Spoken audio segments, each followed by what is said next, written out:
Let's start here. This right here is a smokestack.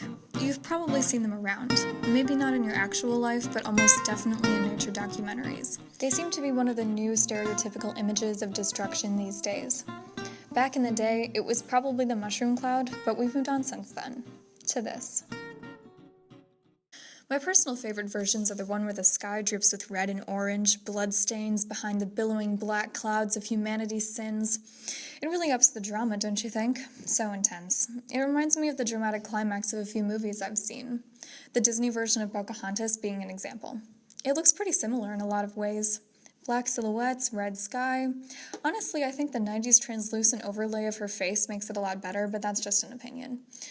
And from Pocahontas' war scene, we can get to actual war scenes, or staged war scenes. Either way, the internet is full of them. Soldiers with automatic weapons, silhouetted against a blood-red sky.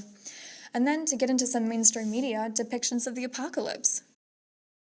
Pollution, degradation, loneliness, fear, pain.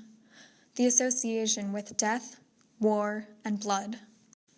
That's what the intention is when we're fed these images of smokestacks in documentaries. You're intended to associate this image with others you know that scream fear and death. But let's just go back for a second and immerse ourselves in a particularly dramatic one. Do you feel it? Can't you feel the suffocation, that poisonous gas snaking down your throat and filling up your lungs? Do you instantly feel the sting of smoke in your eyes? Feel a grip around your heart of guilt? Do you feel a little bit of panic, almost like that smoke is coming and it's unavoidable? It's everywhere and the sky is red and the atmosphere is laden with asphyxiating gases and there's nothing anyone can do? Take a second and breathe. Inhale, exhale. Let's go somewhere a little more beautiful.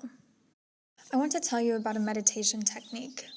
There's this idea that says every time you see or hear a specific thing that's particularly annoying, you turn that into something called a mindfulness trigger.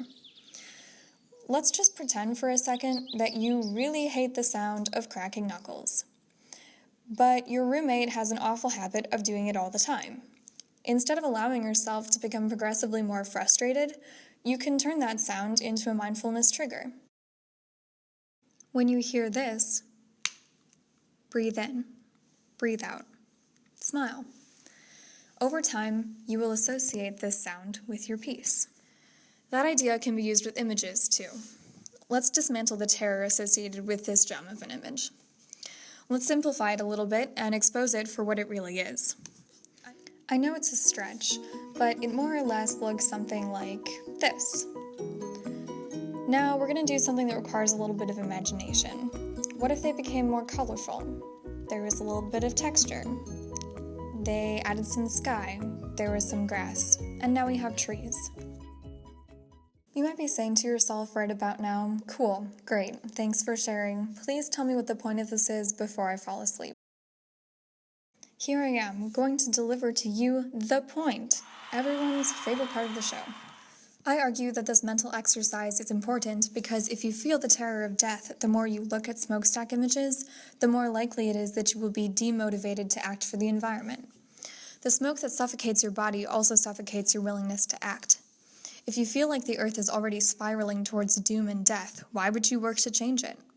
But if you can shift your mental image, make yourself a mindfulness trigger, see a beautiful tree, breathe in and out, calm down, and feel yourself smile, you'll feel more of a reason to act.